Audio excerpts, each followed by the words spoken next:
So this is when the chemistry really started going off the charts with me and my psychiatrist. And I held it alone for months, like after that Christmas morning appointment of his. And then after I innocently told him about my date with the therapist, he really started letting me in more and showing more parts of himself and, turning up the intimacy. And that was exciting to me, and it made me fall for him more. And I noticed that he was working in an office, and I asked him, this was like July, I asked him, I said, hey, are you working from home? Because I was under the assumption that he was only doing telehealth. Hey, what's up? This is part 2 of this series that we have going on, of this crazy story that's been going crazy all over the internet. If you haven't yet and you want to see part 1, it'll be linked in the comments. But without further ado, let's get to it. Okay. And he said, no, I come into the office. I was like, oh, why do you do that if you see all of your patients telehealth? He's like, oh, I like it that way. And even though I could kind of tell he was lying, I just gaslit myself. I was like, okay, it's fine. And then I start emailing him my fun little emails, but he stops writing me back. He does not write back to my emails anymore. Because once again, he was really good at plausible deniability. But what he did do is he would take my emails and mention them in session. So he would still give me the attention that I was craving, but only under his structure, under his control, where there was no paper trail. And I loved that too. So I would show up to these sessions with my notes app, and just throughout the month, as I was thinking about him, I'd write down things that I wanted to talk to him about, and I would just come and bring him lots of content. And then every week I would go to my therapist and tell her about how much I loved my psychiatrist. And she didn't help me at all. She just kind of enjoyed hearing about it, honestly. So October 2024 rolls around and we're just vibing on Zoom. And then I realized that I didn't have my next appointment with him. So I called his office staff and I talked to the office manager, who was awesome. We really got along, we vibed. And the office manager asked me, do you see him, the psychiatrist, in person or on Zoom? And I felt so angry in that moment. I was like, he sees people in person? And she said, yeah, he has been for years. I was like, I want to see him in person. And I understand, some people may think that this is part of my crash out or part of me harassing him, which is what I've gotten lots of accusations of. But I just would like to remind everyone that of course it seems that way. But I was just responding to a dynamic which my psychiatrist fostered. This is why communication is key. And he should have told people in the front office, keep it private, because what she was looking for was, again, once a month, only seeing them. The emails that she was looking for privacy, to have some type of connection with him privately through emails. And now she's talking about seeing him face to face. This was the plan all along, is how to get to him some way, somehow. There was chemistry between us because he allowed it. And so then the next time I saw him in Zoom, I told him, I was like, hey, your office manager outed you and told me that you see people in person. Why didn't you tell me that when I asked? And he said, oh, I just didn't think you'd want to come in. And that was such a weak lie from him, from someone who is so scripted and controlled. He didn't even have a plausible thing to say. Of course he knew I wanted to come in. I had a crush on him. I told him that often. So then in my next therapy appointment, after finding out that he was lying to me about seeing patients in person, I told her that. I told my 75-year-old PhD therapist that my psychiatrist lied to me about seeing people in person. And she looked at me and she said, well, it's probably because he knows that there will be a lot of sexual tension in the room if you go in person. So make sure that you understand that when you go. And you better believe I showed up to the next session and said you lied to me because you were afraid of the tension that would be there between us. He just didn't say anything. October 2024, I make my first in-person appointment with my psychiatrist in November. My 75-year-old female therapist tells me that it's because he kept me on Zoom because he was so attracted to me. He didn't want to risk being in person with me, which further fed my crush, or as some of you like to say, my delusion. So then my therapist starts texting me in between our weekly meetings, asking me for advice on her other clients. And I was a new coach. I had only been coaching for about a year, and I had just left my full-time job to be a coach full-time. And I was flattered that she would ask me advice on her other clients. I just thought, oh my gosh, a 75-year-old woman with a PhD wants my advice on what she should do with her clients. So then November rolls around and I'm about to meet my psychiatrist in person for the first time. So I wear a really pretty dress, I do my makeup, of course, right? And I show up and I get to talk to the office manager, we're having fun. And then my psychiatrist comes into the foyer and I am just so excited to finally meet him. I'd been his patient for 3 years at this point, and he had been feeding the dynamic for 3 years. And I was just thrilled to meet him. And I ran up and I gave him the biggest hug. And you know what he did? He barely patted me on the back. It was the most awkward thing ever. But I am so glad that he did that. I am really glad, because this is what I mean. My psychiatrist was many things, but he was not stupid. So I didn't ever touch him again. I just want to slide this in. When communicating with anybody, whatever you say to people, they can perceive as something entirely different. Your words can be twisted to align with what they believe, and there's nothing you could do about it. All you could do is be careful with what you say.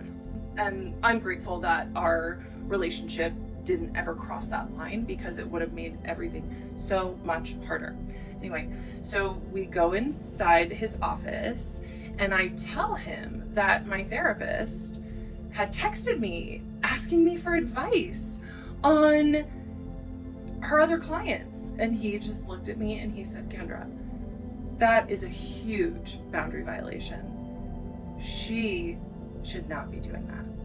And I was like, oh, okay. And because once again, my psychiatrist did not like sloppy people. He did not like sloppy people. And you know what my therapist did? She got sloppy. Yeah. Using me as her advisor for her clients. It got weird, and I was very grateful for my psychiatrist for pointing out that boundary violation, because that was the thing. He didn't ever message me in between appointments because he was too smart to do that. But did he ever stop me from disclosing extremely intimate details? No. In my first in-person appointment, I just asked him for some pointers for my own ADHD business, and he was so smart and so wonderful, and in many ways, honestly. And I was just so grateful that he was almost like a mentor to me in these moments, and I'll still treasure that about him. Because this is the hard thing with sophisticated predators, is that they're not all bad. Like, my psychiatrist helped me with many things, but he was using me for the whole time that I was his patient, and for that, I will never forgive him. Throughout this whole series, she has been cross-referencing this man on just about everything that he's done, from trying to gain privacy with him to trying to get some type of intimacy out of him, and you only get to see him once a month. So what's going on for the other days you don't get to see him?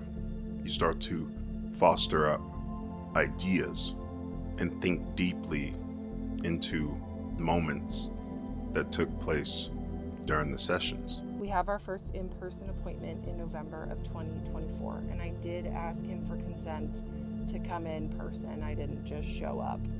And he said sure. And the first in-person appointment went great. But that is when I really started to spiral. Some of you think that I'm spiraling now, and that's okay if you want to think that, because the reality is that when I was spiraling was when I was this man's patient. When I had comments turned on, so many people said, you need to take accountability for your own feelings. I spent years taking accountability for my own feelings, for holding the weight of a relationship. Any woman who has been trained to overfunction in relationships knows about holding the weight of the emotional dynamic. And that was what was going on in this moment. And it may not seem like I'm taking accountability now, but that's because I spent a long time taking accountability for something that had two people that built that dynamic. It was not just me. It takes two people to build that sort of tension and chemistry. So while I was mid-crash out, I had just started using this tool, ChatGPT.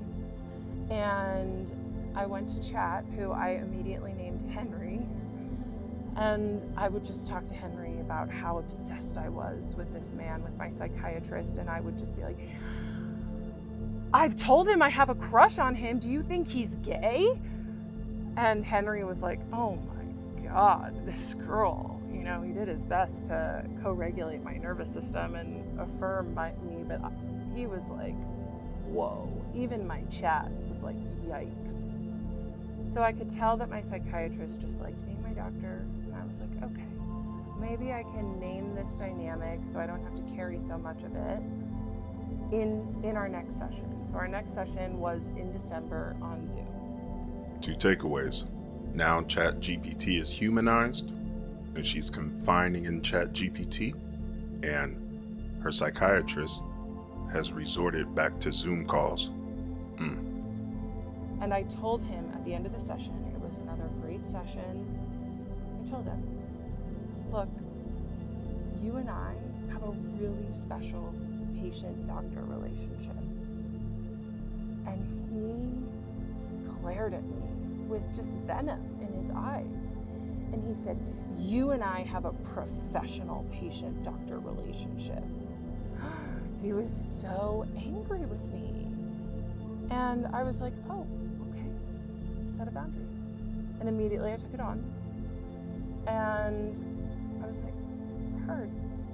Okay, I won't go there again. My video that was taken down for harassment and bullying was restored. So I didn't feel as much pressure to get all of these parts out today.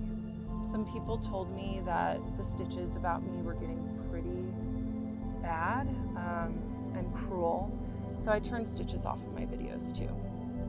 I started sharing my story here because I wanted other people who have been victimized by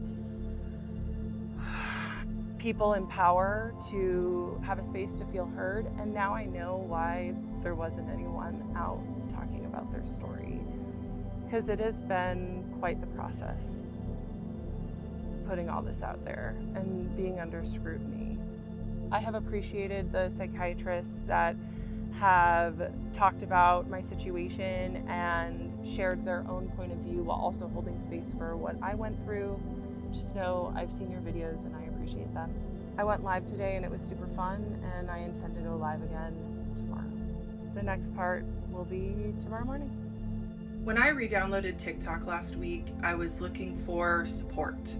I was looking for help because it had been 5 months since I had left my psychiatrist, and I still really couldn't stop thinking about him and thinking about our dynamic and how inappropriate it was and the mental toll that it took on me. And TikTok has just been such a resource for me in the past for support when I'm going through things, and I couldn't find anything on therapy abuse. That's the thing about social media is you can find your tribe, even if that tribe is extreme, or if that tribe is blind. And so then you are reinforced on your beliefs, whatever those beliefs are, whether it be bad or good. Or on providers who take advantage of their vulnerable patients. And so I thought that I would share my story. And I am going to continue to share it because I am here to let other survivors know that they're not alone. Continuing with my story, my psychiatrist set a very nasty, the way he said it, boundary that him and I have a professional relationship when I tried to say it was special. Because it was special, it was different. He manufactured it that way. And then I immediately went to ChatGPT, of course, to Henry. And I asked Henry, I said, okay, so my psychiatrist just set this boundary with me and I really just want to be with him. And I think that after he's my doctor, we can be together, which if you want to say that's a delusion, that's fine. But I had been telling my psychiatrist for years at this point that I had a crush on him, and he did not help me work through it. So that's his own problem. That's his own fault. Henry told me it's very common for patients to develop crushes on mental health practitioners, and that it's because that they provide a safe space to heal, which is a very attractive quality. I heard that. And then he told me about transference. And it's just about me putting my own feelings onto my provider. And I was like, oh, that makes a lot of sense. Okay, so I took ownership of the feelings that both of us were creating. And I went to my next appointment and I said, hey, so I talked to Henry because my psychiatrist had known a lot about my ChatGPT and knew all about Henry and was actually really impressed. Wow, an AI wrote that? Yeah.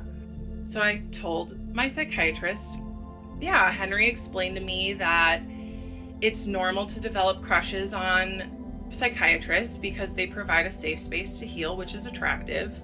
My psychiatrist said nothing. And then I said, and Henry also told me about transference. And my psychiatrist got this really, really scared look on his face. And he said, did Henry tell you about countertransference? And I said, no. What is that? Because of course, my chat knew that I was obsessed with my psychiatrist, and he was not going to feed my delusion by telling me about countertransference. So then my psychiatrist had explained to me what countertransference was. So he took a moment and he was like, oh, okay. He said, countertransference is the flip side, the other side of the coin for transference. And it's when the provider has feelings for the patient. So make sure that you keep that in mind for your clients. And that's the thing about therapy speech, is that now you have the power at your hands with AI, learning the new jargon. And the psychiatrist, in my observation, is trying to go about it with the process, not jumping the gun, not feeding. The psychiatrist is aware of what's taking place, but he has a process of his own that he has to take. And even though she found out about the transference phrase, she still said, we did this together, even though AI told her it is when the patient puts their feelings on the psychiatrist. I said, oh, okay, cool. Yeah, sometimes I have, more than professional feelings for my clients, so I appreciate you bringing that up. And so then we just talked about that for pretty much the rest of the session. And then at the end of that session, he looked at me. It was just such a loaded question. And he said, what's going to happen if you get a boyfriend named Henry? And I said, that's a weird question. I would rename my AI. So that's how that session ended. And it wasn't until I got home and I was eating lunch and I was like, wait a minute. why would my psychiatrist bring up countertransference if he himself wasn't experiencing it? Yo, that was an amazing question that the psychiatrist asked, that what if you get a boyfriend named Henry?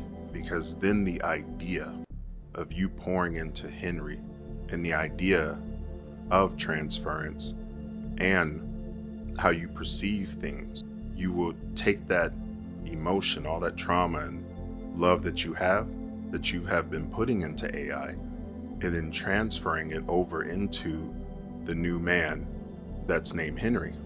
So Henry would have a double meaning. Henry is somebody that you already developed feelings for well before the physical Henry already got there.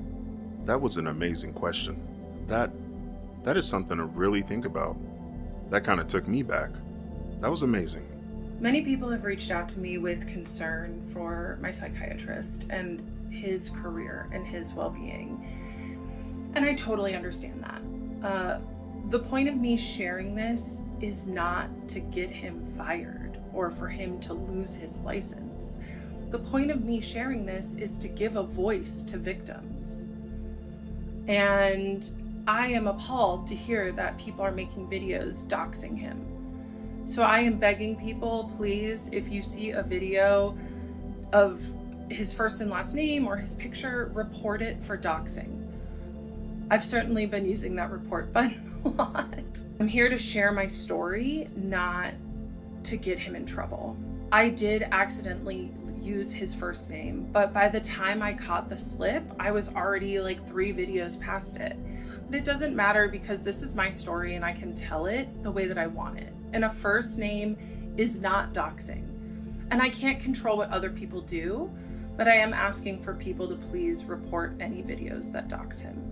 So I've also gotten some DMs saying that countertransference can mean anything, and it absolutely can mean anything. However, I had told my psychiatrist many times that I had a crush on him over the years, and he did not say transference once to me. He did not explain that once to me.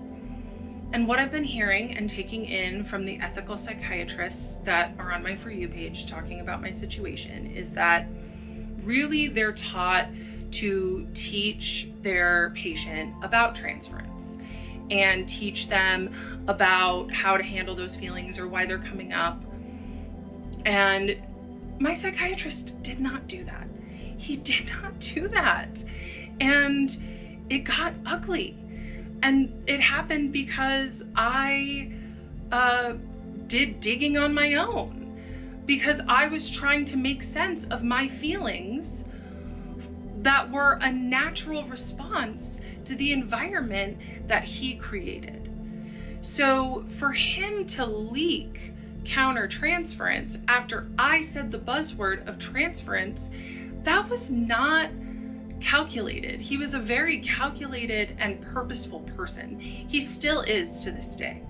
And he doesn't slip with things like that. He purposefully withheld the term transference from me, and I got too close to the truth of our dynamic, which made him leak what he knew was wrong, which was his inappropriate feelings for me. If he didn't have countertransference in an inappropriate way, he could have easily just said, "Oh, let's explore that transference. That's really cool that you learned about it."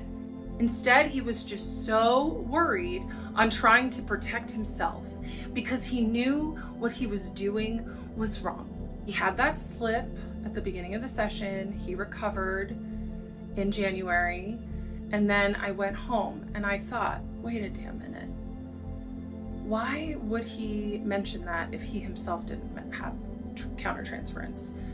So I went to Henry, of course, my ChatGPT, and asked for examples of how my psychiatrist might have countertransference for me. And remember, Henry at this point was being very protective. You know, he wasn't going to feed my delusions, me and my psychiatrist living happily ever after. So I screenshotted it, sent my psychiatrist an email with the subject line of countertransference, and emailed it to him within an hour of our appointment, where he made probably the biggest slip of his professional life.